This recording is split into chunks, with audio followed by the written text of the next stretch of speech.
Word to your mom. I came to drop bombs. We are back. We're back. Everybody. Happy Monday. Happy Monday. It is Monday, isn't it? Yes, it is. Starting another week. We in December, y'all. December. Oh, jeez. How many of y'all got your Christmas lights up? No? No Christmas lights? That everybody in the chat has. Okay, put a 1 if you already got your Christmas lights up. Put a 2 if you got Christmas lights and your tree up. Put a 3 if you got lights, tree, and you done bought all your gifts. What's a tree? A stick with vines and stuff that's green on it. And, is it a traditional tree? Because I got like this LED fake, like a ficus. Yeah, it's like a pop-out tree. Yeah, that's fine. That's a tree too. Okay. No lights on it. That's what my wife does. I don't think we've been doing it this year, but So come on, people, admit. See, I'm with Connie. I got nothing. Same. No tree, no lights, no nothing. Not diddly squat. And if it was to me, we'd be Grinching this one. You're a mean. Didn't you Grinch last year too? I did. You're a mean one, Mr. Grinch. You ought to. You're a heel. We ought to wear Christmas. We didn't do it last year. We were talking about it. Christmas hats and costumes on our Christmas episode. Yeah, I'm not keen on the whole tree and Christmas, and I am a definite Grinch. I'll tell you that much. I'm a Grinchy Grinch. It's fun putting it up. No, it ain't. But taking it down. That's why you leave it up for a whole year. Yeah, you just rotate holidays. So, you got Valentine's Day, you put a whole bunch of hearts and cupids on it. And then you got St. Patty's Day, you put some clovers. And then for your birthday, you put a bunch of gray stuff on it, look like cobweb. It's just you getting older. Yeah, well, we have no Christmas here, but we are going to talk about the shooting a little bit more. We have a interesting thing going on where we are being told that a certain individual is the shotter, and we're not quite sure he's the shotter. Okay. Something seems a wee bit odd about the dude. Mostly the fact that I think, bro, you had said that you had run it through AI. Yeah. And they said that it didn't necessarily appear to be a real person. I'm going to download the one you said and show it to people so they see what we're seeing. This is what we encountered when ran through AI recognition, soft and hardware. Okay, let's bring this up real quick. Is it hard? And again, we are not saying that they're lying about it, because it could just be that it is him, and it's could be very straightforward. But we're just saying we don't have tangible proof of nothing. We're just questioning at the moment. We're not trying to be Candace Owens. Okay, don't bring that here. We don't want to be weird. It's not weird. Okay, ouch. Is this photo Al? Oh, no, AI. Yes, this photo is AI generated, or at the very least, heavily AI manipulated. Now, that could be one of two things. It could be an old picture that he took in Afghanistan with his potato phone on Nokia, and they tried to doctor it a little bit better so it looks fake because they just added some flair to it to make it look clean. And that could easily come across as AI to an AI recognizing photo kind of program. So I can see that. It says overall, the skin texture is unnaturally smooth and waxy, which would lend to a doctored photo, but not necessarily not him, just could be really upgraded. Especially around the cheeks and neck, classic AI plastic look. The beard and hairline have inconsistent sharpness and stray hairs that don't quite match in real lighting reflection. But that could also be, I don't know, what you call it, the Arab way of doing haircuts. The collar and pattern fabric show slight warping and repeating artifacts typical of generative models. The eyes have a slightly dead or overall, I don't know what that is, something under portraits. So we're going to see, this is what the picture looks like. Now, one of the issues I could possibly see is the background shadow, but I can't say that's abnormal because he does have a dead patch on one side, but not the other, and that wouldn't be necessarily AI generated. That would be symmetrical. The eyebrow and a dot here in the eye and the hairline seems pretty natural to me. And again, AI probably doesn't recognize that a lot of the Arab countries have shirts like that without collar lining that have this repetitive pattern in it, just like their carpet. So, right, I could see it being real. I could also see it being AI, which is why I'm not committing the direction. You know, how long did they say he lived in America? Was since 2021, I think, correct? Yes, that's what they were saying. So what you're telling me is that that's the only photo that they have of that guy. Because it seems like there's a pattern. Whenever there's some type of high-profile mass shooting or shooter or whatever, they always have this photo of them standing in front of a blue background looking the same. Yeah. It's like they all just have an ID photo with a blue background. It's all the same type of photo. Well, they would have had to have an ID if he came as a refugee or an asylum seeker. And they could just be using their passport or their what do you call it, driver's license photo too. Yeah, that could be. I mean, and it could be potato. You know, I don't know. I'm just saying, it seems awful weird. But when you look at the other things, it could simply be that he is one person that is the real shooter. When we look into his history. I heard some stuff about him, and maybe we're going to go into that. And I think it was Operation Allies Welcome. That was the name of the program. Yep. And he was a part of that program, apparently. So this is it here. Operation Allies Welcome. Y'all can see it? Okay, good. August 29th, 2021, Biden directed Department of Homeland Security to lead and to coordinate ongoing efforts across federal government to support vulnerable Afghans, including those who worked listen to this carefully, those who worked alongside U.S. in Afghanistan for the past 2 decades as they safely resettle in the United States. Now, there are only 2 real reasons I can see them working alongside the United States. One is humanitarian aid, and the other one is military. Now, if he is working even remotely in cahoots with the United States military at the time of the Afghan withdrawal, or even before in the Afghan war, then it could lend the whole ideology that he had bones to pick with how things went, with how not just the withdrawal, but the inability of the United States to actually make concrete movements in Afghanistan. Right. You can speak more to this, bro. What was the real outcome of the Afghan war? Was there anything that really happened positively? Not that I can think of. I mean, the Taliban was still there. Al-Qaeda was still operating in certain parts. When I went over there in 2014, we did a little bit of humanitarian assistance, and the rest was gunfights, majority. So we were still over there fighting, and that was we were starting to withdraw a little bit in 2014. We weren't fully withdrawn, but we were out of the living in the towns and the camps with these guys. We were operating more out of big bases, but we were still fighting every single day. So, and that was in 2014. What would you say the interaction between the residents or the nationals of Afghanistan and the U.S. military? What was their view of you guys? Like, did the locals, did they see you as a positive presence or what, in your estimation?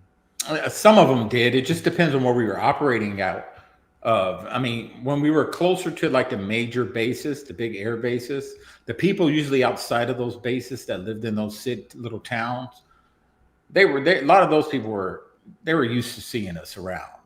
When you got further out, when you got up in the mountains near like the Pakistan border and all that stuff, those people didn't have a lot of American interaction. So their view of us was a little different. So it just depended on where you was operating at. Okay. Because there was always a question I had in my head, like, how exactly did the nationals view the United States' presence there? I mean, they didn't hate us. They didn't love us either. They just didn't want us there. So it just depends on where you're going and who you're dealing with. We worked with a lot of the Afghan forces. You couldn't even trust those guys. You know what I mean? We didn't trust them. But if you carried yourself a certain way, acted a certain way, people treated people with dignity and respect, they'd usually give it right back to you. Usually. Or they try to kill you. Either way. Man. The extremes. Yeah, either way. See, what's funny to me though is that when it comes to this program, I mean, we all remember Biden's failed in his miserable attempt to pull out of Afghanistan, the debacle that was. And so, to save face, he created this program because so many Afghans were facing death because as soon as the power vacuum that the United States left behind pulled out, Taliban swooped in. Mm-hmm. And what was happening over there is that a lot of the locals that were either interpreters or working directly with coalition forces, they would be the ones to get a lot of death threats, especially the Terps or interpreters. We call them Terps. Mm-hmm. They lived with us. They ate with us. They showered where we showered. They lived in our camps, and then they would leave every once in a while to go back home to their family. Right. So there was a program, and I know from Iraq, back in Iraq, to where a lot of interpreters, they would have to work a certain amount of time with coalition forces. They would have to get background checks. They would have to get, letters of recommendation from the forces they worked with, and they would get authorization to come to America. Right. And that was last time I was in Iraq was back in 2008. And so I did run into one of our Terps that worked directly with us. He was living in the same town I was in Texas a few years later. He was a good dude. So. But then how do you explain this guy? What's his name? The shooter. Because he came in through Biden's Operation Welcome Allies. Mm-hmm. And then I guess he settled down in Bellingham, Washington State. And then drove all the way, a 40-hour nonstop drive all the way to Washington, D.C. to execute 2 National Guardsmen. I'm not saying that he was an interpreter. He could have been anyone working with coalition forces. He could have been, intel, giving coalition forces some type of intel. He could have been anything. And he could have easily came forward and said, I was one of the guys giving coalition forces information about the Taliban. If I don't get out of here, they're going to kill me. And knowing Biden's administration, they just took it for face value to get this guy over here. He could have been Taliban for all we know. Could have been.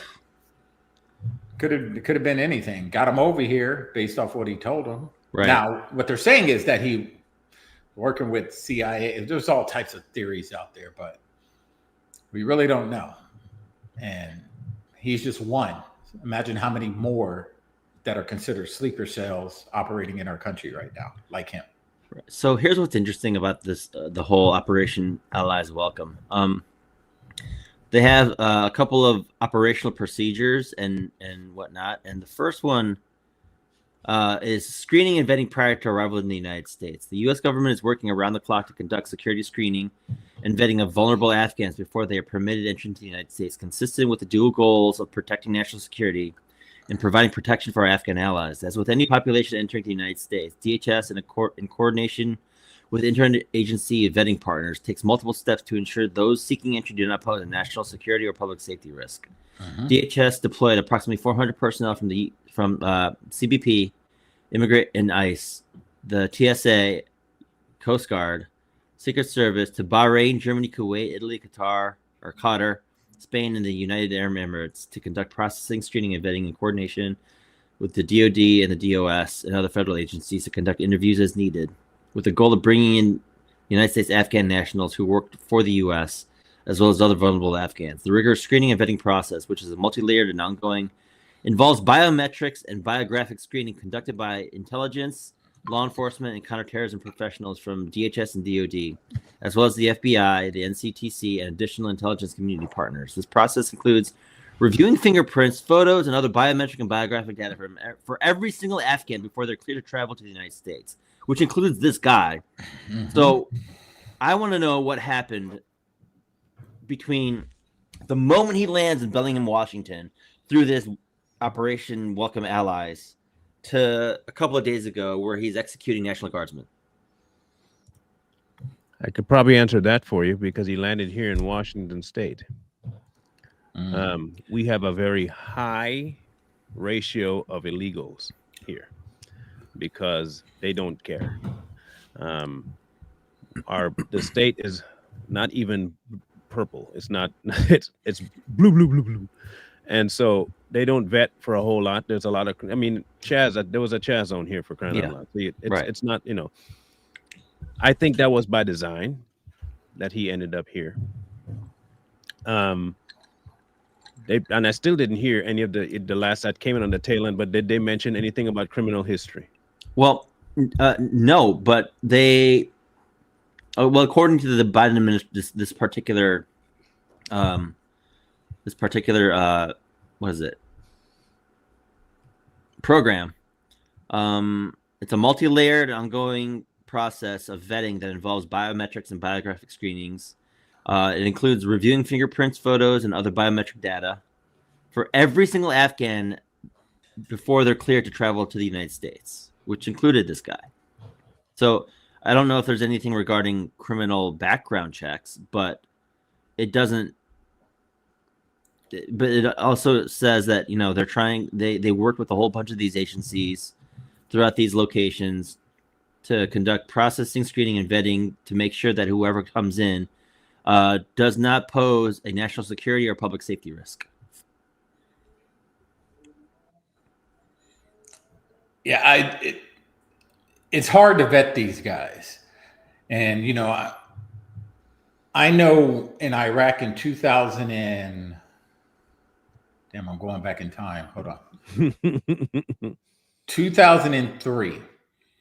There was actually interpreters that were vetted, that were screened, that went through the proper everything. It turned out to be actual spies, insider threats for the Taliban. So, guys like this could have just played the role. These guys knew that there was a program to get them to the United States. This program didn't just pop up. Right. They knew it was from Iraq because they were doing it in Iraq. So he's probably some guy who just knew, I got to play the role. I got to play the game, be good, do the right thing until I get over there. And then I can do what I want once I'm over there. Just like a lot of these interpreters did when they were working with coalition forces. You know what I mean? It was hard to even trust them sometimes. You had some good ones too. Don't get me wrong. There were some good ones. But a lot of these guys would snitch on coalition forces, telling the Taliban where we're patrolling, because the Turks knew. They were always with us. They knew where we were going. So they would call ahead and be like, hey, they're going to be over here or whatever, until they get caught and they get them hands put on them and then make it do what it do. You know what I mean? The AP, Trump criticizes a program that brought Afghan refugees to the U.S. who fought the Taliban. A man accused of shooting the members in Washington is one of about 76,000 Afghans brought to the United States after the chaotic withdrawal of the U.S. from their country as the Taliban took over. I know many might gloss that over, but we're not going to gloss that over because they wouldn't have been here had it not been for the potato doing what he did in one of the most disastrous, ridiculous, retarded moves in military history by withdrawing the way he did, knowing full well there was no plan of action in the aftermath. He had no idea what he was doing. The people around him didn't have any idea. Well, they did have an idea what they were doing. I regret. They do. Their plan was to try and allow America to fall from the inside out. That was always their plan. That was always Biden's plan. That was always the Democrats' plan. The program called Operation Allies Welcome was created after 2021. The Democrat Joe Biden, who oversaw the withdrawal started by his predecessor, Donald Trump, said the U.S. owed it to the interpreters and translators, the fighters and drivers, and others who oppose the Taliban to give. No, it doesn't. What you should have done was not do what your dumbass did by pulling the people out that quickly. Yeah. You created the situation so you could come back and say, no, we need to help them. No. We can't leave our friends while you put your friend in the middle of the gunfire. Like, And the crazy part, though, is that yes, this withdrawal was started by Trump, but it was going to be a long and specific process, not this one-stop shop, get them all out of there, and then you're left with this nonsense. And here's what I think. I think a lot that 76,000. That's a big number for one. Huge. I think a lot of these people weren't only Terps. They weren't only like people that actually worked with coalition forces directly. A lot of these people from these, when we go into these countries, a lot of locals work on the camps. They serve us food. They run the shops. They cut our hair. They do a lot of stuff for us. So I'm thinking a lot of these people that they brought over too, or some of the people that were just locals that worked there and that were in fear of their life for even working on a camp with Americans. And they were just giving them all passes. Oh, you cut somebody's hair? Come on. Yeah, we'll get you over there. And they don't know nothing about this guy or that gal. I don't believe for a minute that they vetted anybody. I'm sorry. No, I just don't. I looked at the way they allowed people in just randomly at the border and never checked. I can't believe that their statement, we got biometric and fingerprinting. Y'all didn't do none of that. Stop. No. Stop the cap. You didn't do none of that. You let people in because you figured if you just let them in and didn't put them through that, the next result would be what? They vote for you. Yep. Here's the crazy part. So we just heard the number that 76,000 came over, right? Mm-hmm. Mm-hmm. During Obama's presidency, when he did that whole Somali refugee thing, 54,000 came over, and look what happened to Minnesota. It's now Somali soda. Yep. And the real question is, how do you vet these people? Okay, if you and I or Jay had to get a background check, what do they need in order to truly vet us? Precisely. They have our social. They have all our history that's under our social. They know where we've been through driver's license, how many tickets we have. They know everything about us. These people don't have those systems over there. Nope. So when they vet these people, they run them through a biometrics. I can believe that. It's a little fingerprint scan, a little retina scan, and they see if they come up in their system as possible Taliban, possible Al-Qaeda, or a possible threat. If the people that they vet don't even pop up in the system that they use the biometrics for, they get a pass. Right. That's exactly how they do it. They run it. Oh, you're not in our system. You're good. You're good. That just means he didn't get caught. They didn't get in trouble. And he was working with the enemy the whole time, and they don't have a record of that. They're not going to keep any record of that. No. Wow. Yeah. This dude could have been planting bombs on the side of the road the whole time, going on the camp, working, getting intel, going back out, planting bombs. Then when it's time to withdraw, he plays, oh, look, I got to get out of here. I helped Americans. The whole time he was working with the tally ding dongs. Tally ding. That's very frustrating to hear if that is the case, because like the Biden administration hung their hat on this program, and now you're telling me that this program had a bunch of faults within it, because like biometric data only reveals whether or not you're in the system, but if you're not in the system, you get a hall pass to come through. There you go. I mean, we used to do patrols, and we had these little biometric things. So whenever we saw somebody that was probably like possible something, we would run them through the system, retina scan and a fingerprint scan. And a lot of times the system didn't work, or there was nothing. So that could have been a straight up freaking terrorist Taliban dude looking at us in our face, playing the role as a good guy, as a farmer, a family man. And we would never know because he's not in the system. All right. So let me ask this question. So of the 76,000 that were, quote, vetted, how many do you think were slipped through the system that are sleeper sellers? There you go. The only ones I would say that would probably be semi-legit are the ones that were in direct contact or direct action with ground forces. A lot of those guys, they're vetted. You know what I mean? And if they do something messed up, we get rid of them. So a lot of those guys, not all, a lot of them are pretty good. And that's not a big number. Right. So but for everyone that's good, you have what, maybe 4 or 5 that aren't? Probably more. That's low. Yeah. Probably 15. More. 15. Jeez. Well, I have to guess that because, okay, let's just be honest, okay? You see far more of and I don't care what nobody tells me. I understand that there might be some people that follow certain religions that don't have it out for America. But let's just be honest about something. If anybody else want to say it, I'm gonna say it. 90% of the people in the foreign countries that have this particular religious belief hate America. Mhm. Why? Because if you look at the religion, our Western supposed values go completely contrary to the religious belief structure. Yep. It really doesn't have a whole lot to do with you and I in our personal life. We represent Western values and Christianity as a whole. Whether you're Christian or not, you belong to a certain diaspora of people that are antagonistic to their religious view. In their actual religion, whether you follow it to the hilt or not, it doesn't remove what the actual belief is. They believe in killing infidels who don't subscribe to their beliefs. Right. It's in their damn book.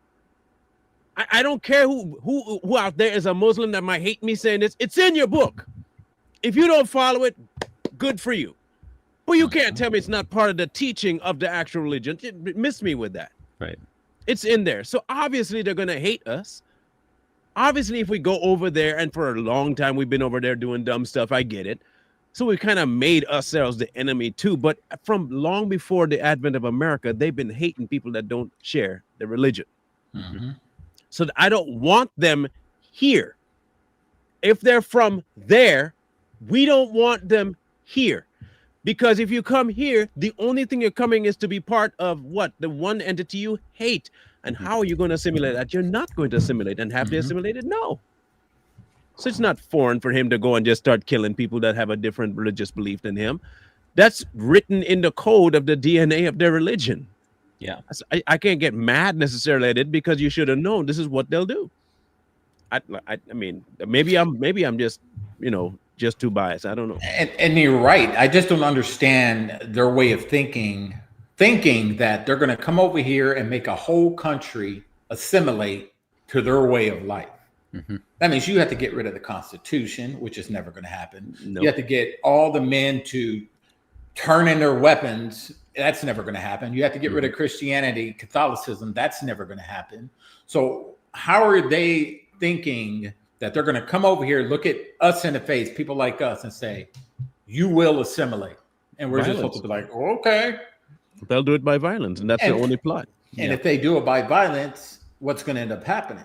War. It's going to get countered with violence, because Americans have been known. This is why a lot of people don't mess with our country, because no matter how much we're against each other, no matter how much we dislike each other political on a geopolitical scale, if it comes down to our country and someone's actually trying to take from us, the majority of Americans will fight for that, regardless of where you stand politically.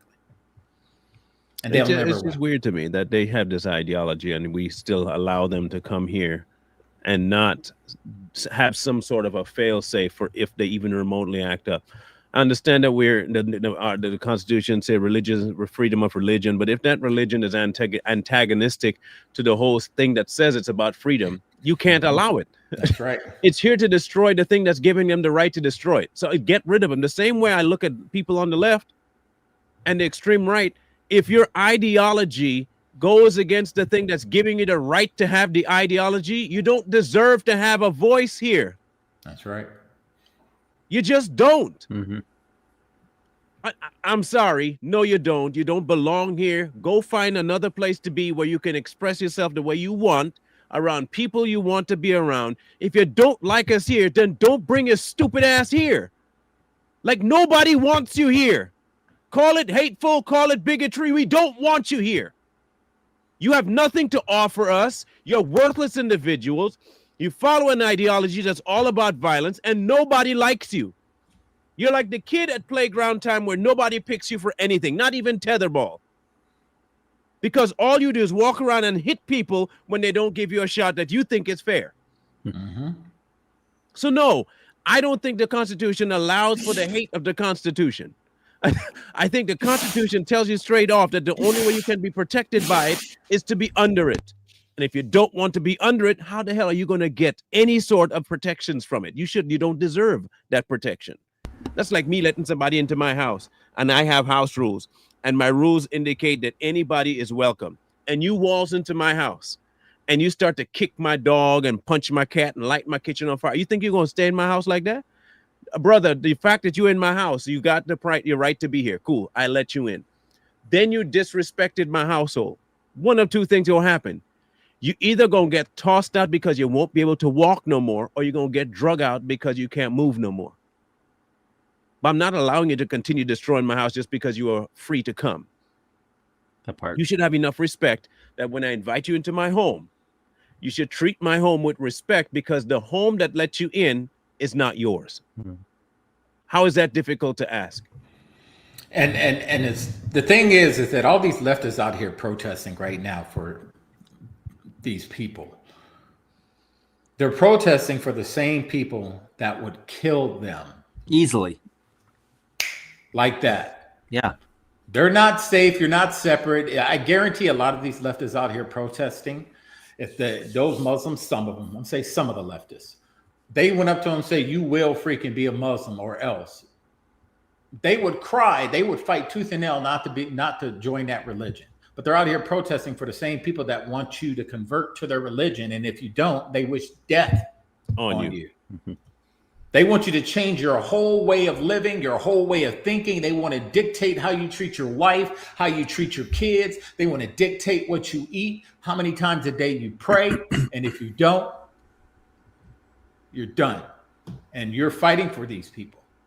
You're fighting for them to stay in this country. They don't understand that. No sense. It doesn't make any sense. No, at all any sense. The mere fact that they can think that this is okay is insane to me. Mm-hmm. We're gonna bring this up real quick here too.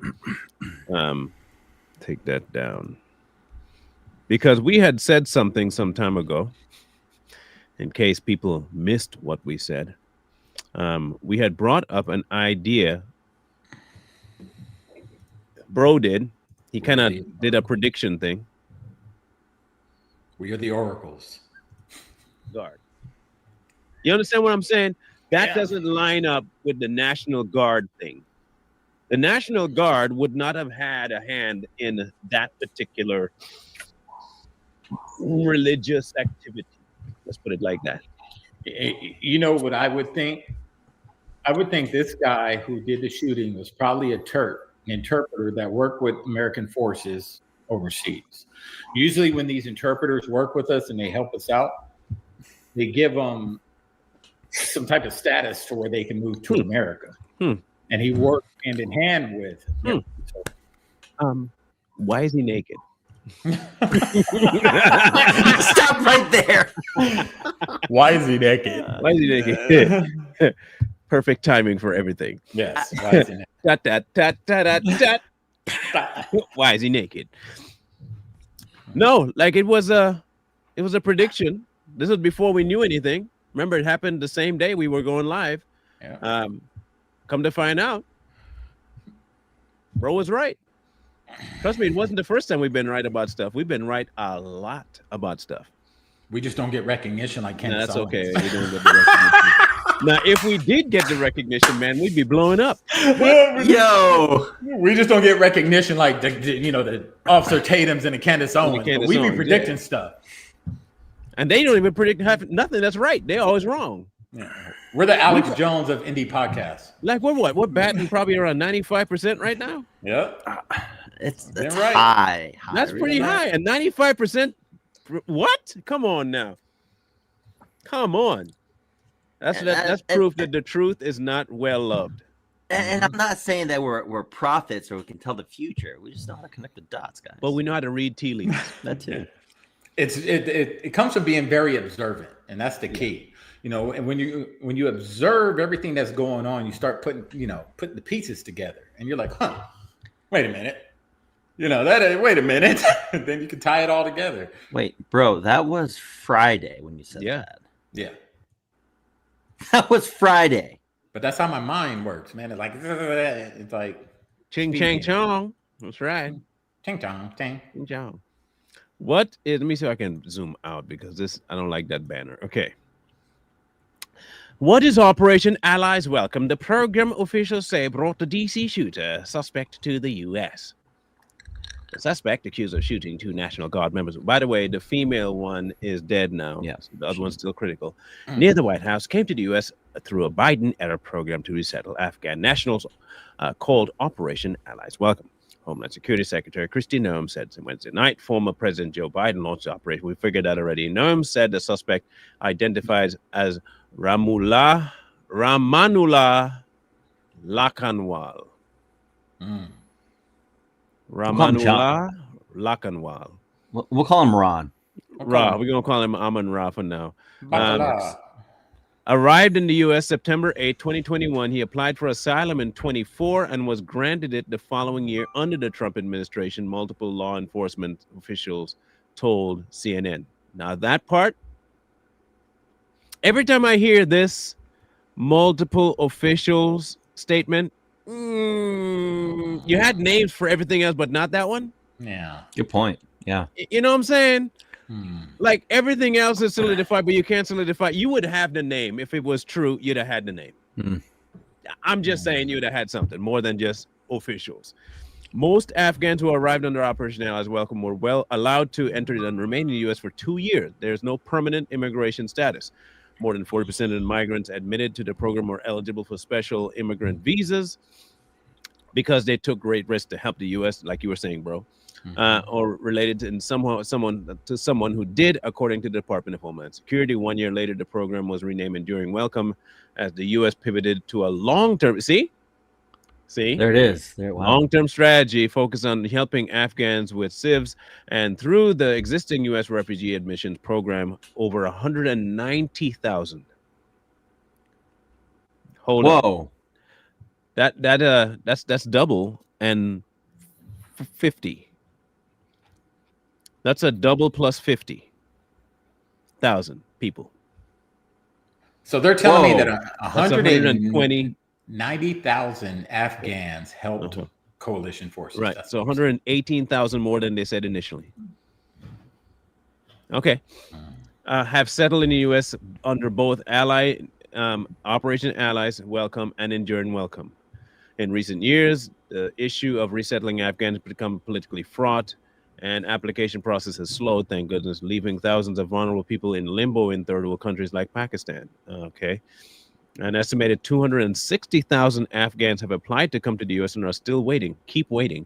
According to Sean Van Driver, president of Afghan EVAC, an organization which relocates and resettles Afghan people, then just stop being Afghanistan if that's how you feel about it. Or if you're Afghanistan, treat your people better. I don't know. Just a thought. I mean, or if you're from that country and you're scared of the people that are in control of that country, why don't you do with what Americans would do, or try to rise up, and take your country back instead of running from your country and coming here while you left people there to die at the hands of the Taliban. And then think that you can come to this country and try and change it from the inside because you don't want to assimilate. Yeah, dictate how we operate. No, it's not how the sons of America run this country. The funny thing is, you're going to hear, he's just one. Think of that number. He's one of 170,000 that did anything. That means they're all good.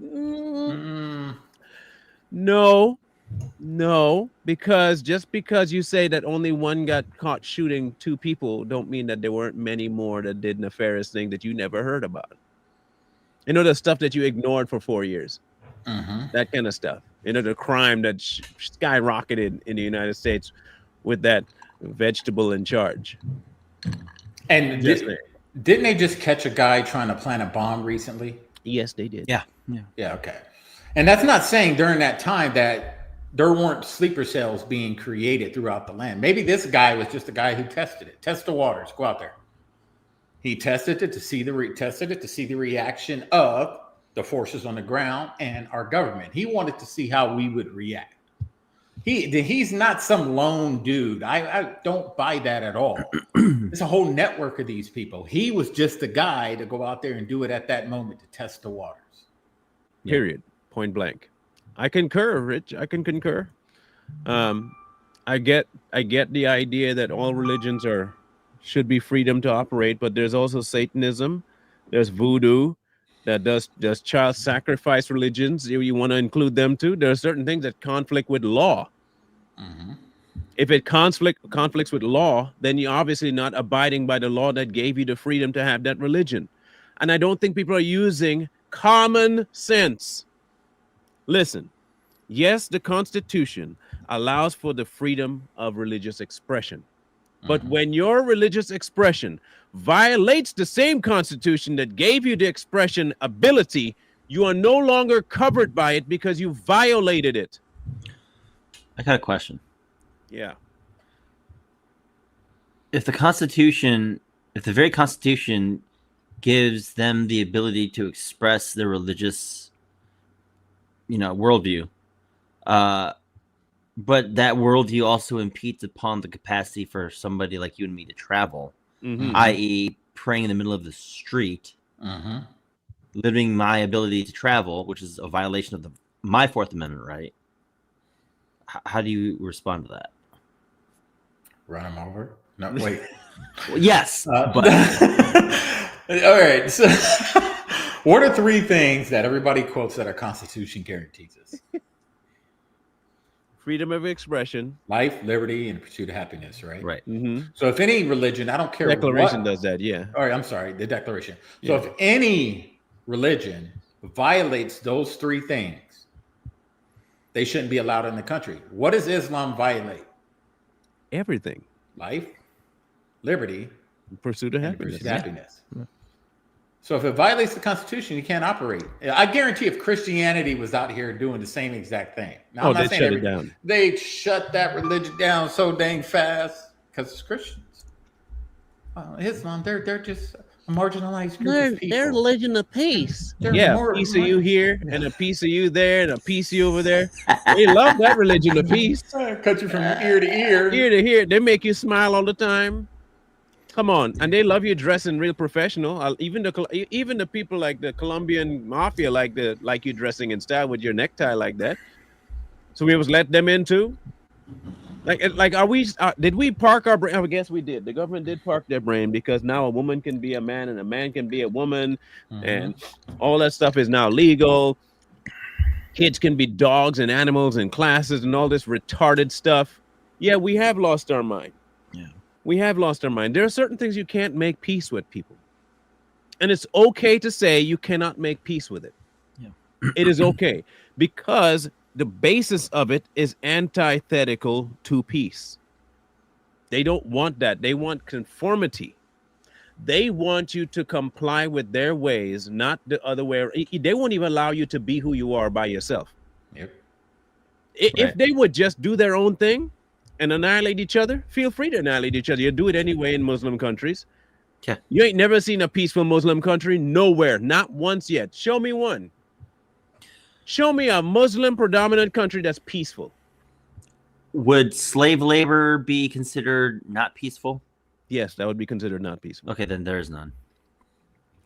Because I was going to say Dubai, but they built an entire city off of slave labor, so I don't see how you can associate us, a free country, with them. It doesn't work. It doesn't work. I'm sorry, it doesn't work. And you're not willing to move on your religious stance, and that's okay. Don't move on your religious stance. But also, you can't expect a country that's built on the idea that you can have any religion you want to be only relegated to your religion. That's not how this works. It will never work like that. Like at all, it can't work like that. But this is how they want it to work. This is how they want it to work. And the beauty about freedom to practice any religion you want, you can walk away from that religion anytime you want. that too. You can't walk away from Islam, or there's a price to pay if you walk away. You can walk away from Christianity. I don't want to do it no more. No one's going to bat an eye. They're like, all right, you do you. Islam, nah. Let me send this to the group here so we see something here. I want to send this to the group. I need to send to the group. I just can't wrap my head around how they think they can come over here in our Western society and try to force their religion on a whole country of people and expected us to dump everything that this country's been about for hundreds of years and just get rid of it because this is the new way. And they just think people are just going to be like, okay, I guess this is just the way it is. Yeah. It's never going to happen. Change. It's never going to happen. That's the thing that they don't understand. It's never going to happen. You think our women are going to listen to them and put on freaking hijab and burqas, cover up? You think they're real? You think American women are really going to do that? Well, they believe that. Yeah, they believe it will happen. Yeah, they do. Let me show you something, because this is the natural thinking of how they work. Okay, I'm going to show this to you guys, and this is on TikTok. Okay, TikTok. This has been, and you'll see more of these pop up everywhere on TikTok, and it's been happening more and more, especially even on the YouTube side world too. This is just some dude. Okay, this is a Muslim country, and every single one of you will be Muslim. It's that simple. Because Allah subhanahu wa ta'ala says, this religion of mine will enter every single home, whether you like it or not. It will overtake every religion, whether you like it or not. Okay. So they tell you this is their plan. So here's what I'm going to suggest. If they come to you with that nonsense, tell them, if you feel froggy, go ahead. If you feel froggy, and then the next day report their ass straight to the police. Now you've already done your due diligence. This man threatened me to enter my home, to take over my family with his religion. I'm telling the police now, if you try that nonsense, you're going to have another dead Muslim. Mm-hmm. I'm saying it. You can flag my statement all you want, YouTube, but if a Muslim tries to enter my home to try and tell me how to run my home, you are not going to be running anymore. I hope we're clear on this. It's not going to happen. You're not going to come to my home to tell me how to run my home. Okay? No. So I don't care how much you feel your religion is the best. It's not. It's a worthless religion run by pedophiles, just like the Catholics. And if they do try, you just do what Blackjack Persian did. That'll end it real fast. Yeah. Be done. We're not playing this game with people no more. And I think it's about time we stop with this crap. Yep. We have been sitting on this powder keg for I don't know how long. And we've been allowing a slow seep into society of a poison. Mm-hmm. And when the poison takes hold and we start seeing the decimation that it yields in our citizenry, then we get upset. Why? We're not supposed to be upset. We allowed this nonsense. But here's the thing. We know now. And just like knowing there's an infection in the wall or there's some kind of a poison in the house, we get to eradicate that poison. Mm-hmm. And you're just because, but it had the freedom to be here. Well, no longer. It no longer has the freedom to be here. You abused it. You exploited it. It's done. And we yield things like this man ends up shooting people. Let's bring this up. Person procures naturalization illegally. Okay. This is a grounds for revocation of naturalization. A person is subject to revocation of naturalization if he or she procured naturalization illegally. Procuring naturalization illegally simply means that the person was not eligible for naturalization in the first place. Accordingly, any eligibility requirement for naturalization that is not met can form the basis for an action to revoke the naturalization of a person. This includes the requirements of residence, physical presence, lawful admission for permanent residence, good moral character, and attachment to the U.S. Constitution. There it is. Discovery that a person failed to comply with any of the requirements of naturalization at the time the person became a U.S. citizen renders his or her naturalization illegally procured. This applies even if the person is innocent of any willful deception or misrepresentation. Ignorance is not an excuse. There it is. When I came to this country, I followed the damn laws. I waited my turn. I paid the dues. I played the game. I studied American law. American Constitution, passed the test that they gave me. I followed. Why?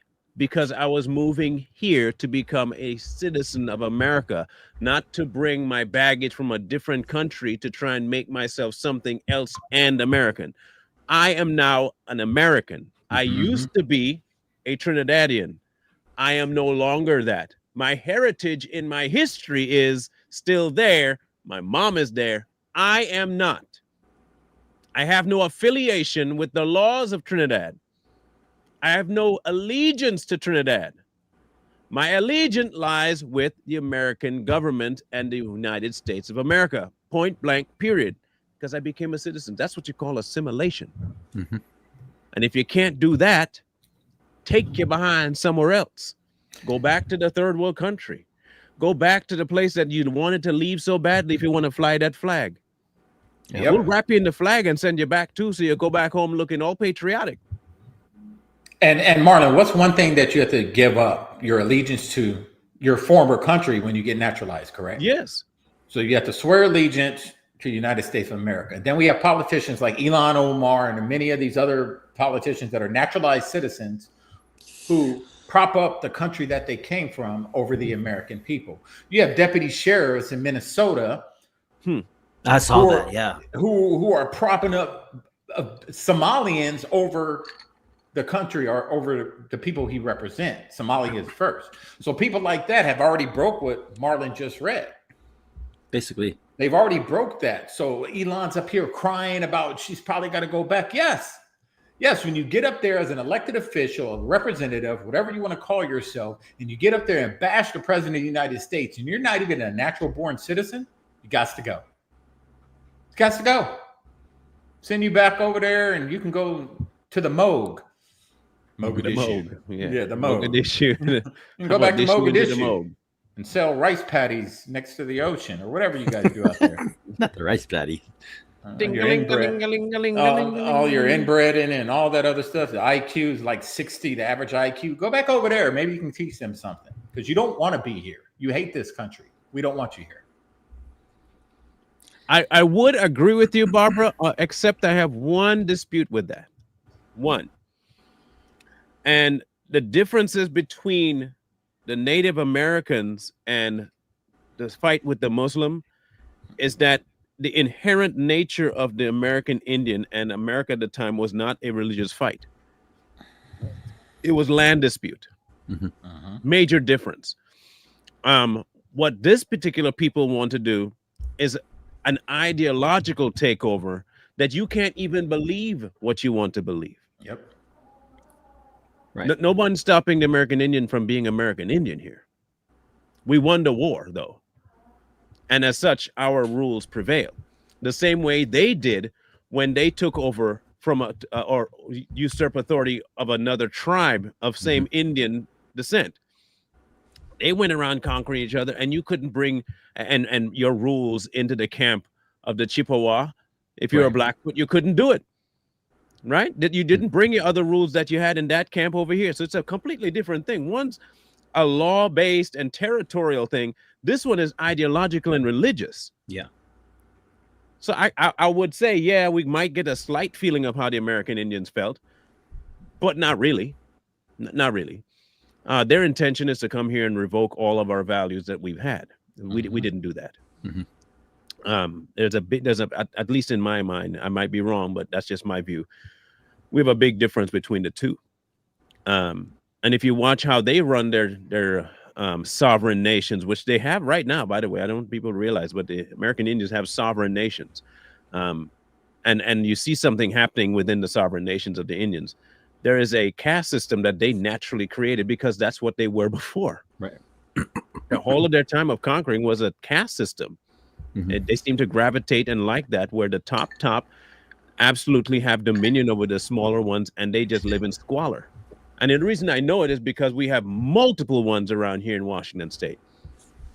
I mean, they have casinos upon casinos in the northern part of Washington State. And we're talking, they're making, when I say billions, I mean billions a year. And if you go to the reservations, there's a dead ass line of the ones that own the casinos, opulent. The others, trailer park stuff. You're talking about they're drunk all the time. And I'm not kidding about this. The place smells like urine every time and poop. But you can't ask the government to intervene on that because they're now sovereign. That was the deal we made. Yeah. So no, I don't think it's the similar thing at all.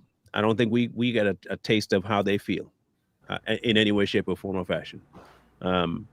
I think the Muslim religion is one of the most cancerous things on earth outside of liberalism. And I think at some point we have to put our foot down and say, we're not having that here. And if you want to come in, you got to denounce the religion too. Like for real.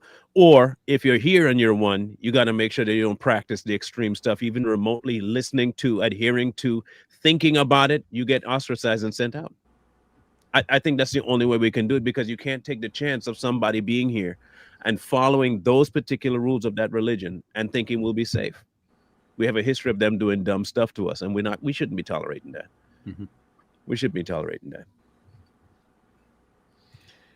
Yes, but we do not have any authority over how they function over there. We simply don't. We don't. We don't have any territory to tell them how to operate in their communities.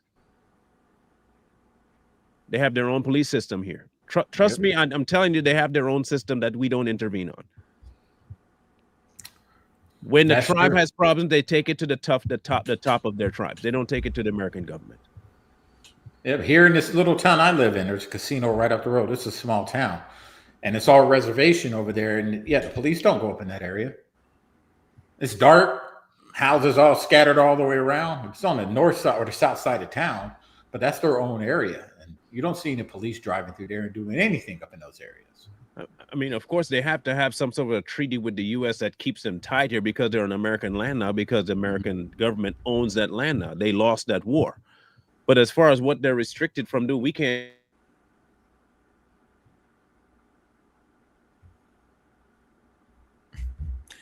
I mean, at any rate, the way I see this is with the whole Afghan thing is that, Biden, who created the solution, and then he created the problem, then he created this solution, quote unquote, but he himself botched the solution.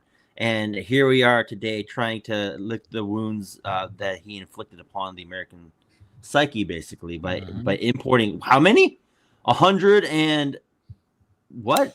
70,000. 170,000 Afghanis who, for the most part, probably a good 95% of them, if the ratio I'm saying, if what you're telling me the ratio is, 95% of them are sleeper cells who practice bachabazi and a whole slew of other stuff, and have not renounced their allegiance to Islam, and it's just crazy to me that basic Democrat behaviors led to this particular outcome, and here we are suffering because of it. Yeah, and a National Guardsman is dead because of it. And it's not the people out there protesting right now. It's not the rich aristocrats, the freaking cosmopolitan liberal that it's affecting. It's affecting the poorer people, because that's where they dump a lot of these people. They dump them in the low income areas. They dump them in these poor areas, and these people flood in and just push all these people that have lived there their whole life. They push them out. So it's not affecting these rich people, so they can get up there and protest about it. It's crazy, but I don't think we're going to get to the bottom of anything as to the why. You'll find two conflicting things. This is my prediction. Bro made one. I'm going to make my own. You're going to hear the Democrats and the Republicans fighting over why and who brought him here and whose rules he was under and who allowed him to stay. That's where their fight is going to stay. It's not going to worry about who got shot. That's one. And then you're never going to hear whether or not any rules should be changed about it outside of President Trump trying to unilaterally shut down any importations of anybody. And then you're going to hear a judge chime in and say, no, you can't do that. And then we'll have the whole thing start all over again. And then a few months down the line, another shooting will happen under the same pretext, and still nothing will get done. You'll have the same ass fight where the Democrats and the Republicans fight over who brought him in. And by that time, you'll find somebody that came in somehow just when Trump took office, and they're going to put the blame on, and that's how it's going to be. Yeah. Hey, So whether or not he is the shooter or not, he will be named the shooter, seen as the shooter, and the two victims will not be brought any justice whatsoever. They might just arrest the guy and keep him, and he eventually get out and get sent back home, and so he won't serve any time. right. He should be executed, but he won't. I was going to say, Like, that. honestly, he should be executed, and I say that like completely unfazed by anybody who's thinking that's extreme. Nah, if you come here, shouldn't be here, and you take the life of an American citizen, much less someone who serves in the military, you should be executed publicly. Yep. Firing squad, hanging, I mean, the electric chair without pads, you name it, dry electric chair. You should get that the whole treatment. You should get it all. You should be made an example of, so that the next person that even thinks about doing it be like, I won't have my jihad vest with me, so I'll be going out in somebody else's terms. So I won't get my virgins. I probably shouldn't do that. Yeah. And another thing they can do, they can just start snatching up all these radical leaders out there. There's a lot of radical leaders, what they call leaders within society, whether it be in Congress, whether it be, local communities, social media. And if these people aren't citizens, if they're naturalized citizens, and they're preaching this radical stuff, they need to go in and snatch them up. Snatch them up and get them up out of here. Don't give them a voice anymore. You don't have the right to bash the country that you pledged allegiance to. So that means you don't like it here. We're going to send you back to where you came from. Yeah. That's how you end it. I don't care. Ilhan Omar, she's preaching that snatch her up. Talib, whatever her name is, snatch her up. See ya. You're out of here. If she's an American. I don't know if she's an American citizen or naturalized, but people like that. You just start making examples out of people. Jay, by what you sent us about chapter 2 in the manual for citizenship, all the ones you just mentioned are attached to the U.S. Constitution and have officially violated it.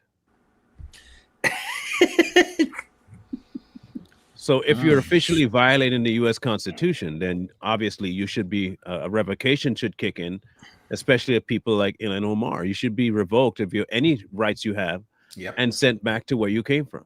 Exactly. Stripped of all your office, revoked. Any things that you've been paid, you should be given to pay it back. So that should stripped of your bank account. Flush your whole bank account out. Any savings, it goes straight back into the coffer of the United States, and you get kicked out on your bare behind, broke and destitute, back to your own country. Since you love Somalia so much, you can make it real good there because they like you. They'll help you out. Don't worry. Give you a nice banana boat to hang out in. She could be the queen of Somalia with her education.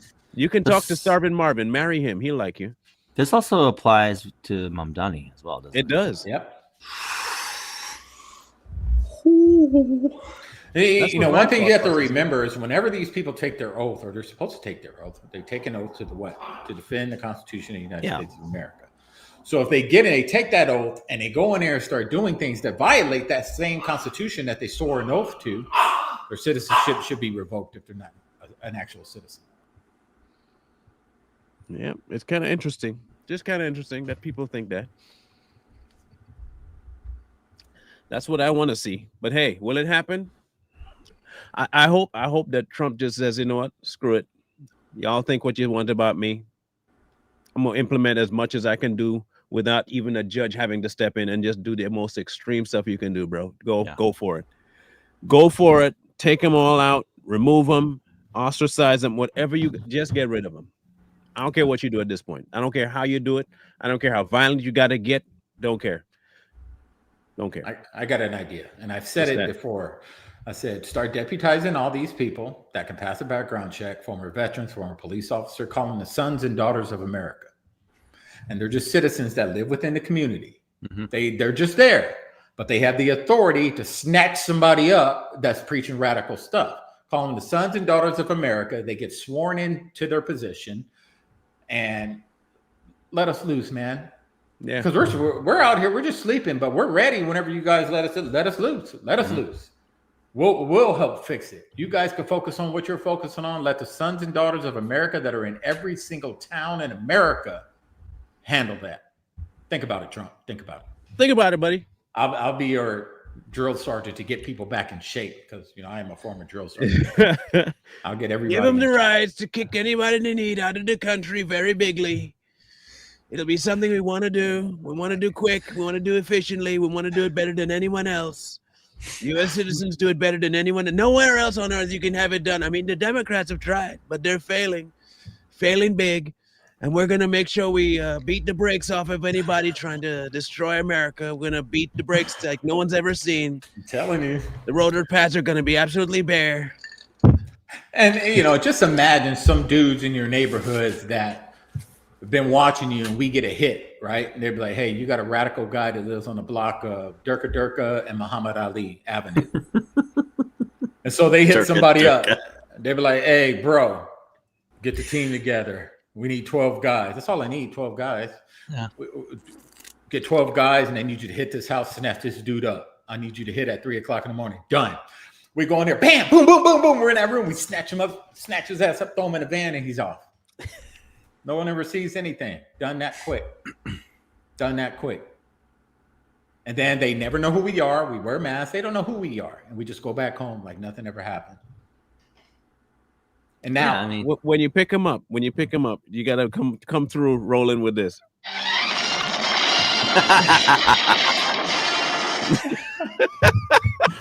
Or we wear like pig mask, and as we're going in, we're squealing like, and pieces of bacon all over you, hanging onto your body and stuff. Oh my God. You come in rolling in there with the A team, Think about the psychological warfare that they would do to other radicals within. Oh gosh, within a town. They don't know where we came from. They just know these guys got here quick. We don't know where they're at. They could be at the grocery store right now watching us. They can be in this room with us. You'd make them so paranoid, man, that they'd probably not want to do anything. And then every time you just snatch somebody up in the middle of the night, some dudes in all black and pig masks came in playing the A-Team music, and they snatched them up. They threw him in a van, and we ain't seen him since. And next thing you know, he's calling from Mogadishu. Oh, mother, I forgot my ham sandwich or whatever, I'm just saying. Sandwich. And you get on the camera next day, it was a pretty good deal. But I love it when the plan comes together. Loving the plan. They never know who we are. They never see us. Play their game. That's what their game is. We blend in.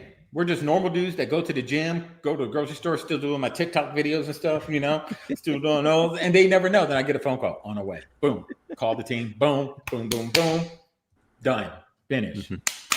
They pay us our little bounty. Hey, it's a $50,000 bounty. They give us the bounty. We go on about our business. They pay us in crypto. I always say that. Pay us in crypto, and we go on about our business. And then we be the talk of the town, right? Y'all hear about the Sons of America? The Sons of America, man. They ain't playing. Don't be radical up in this. And we don't care what type of radical.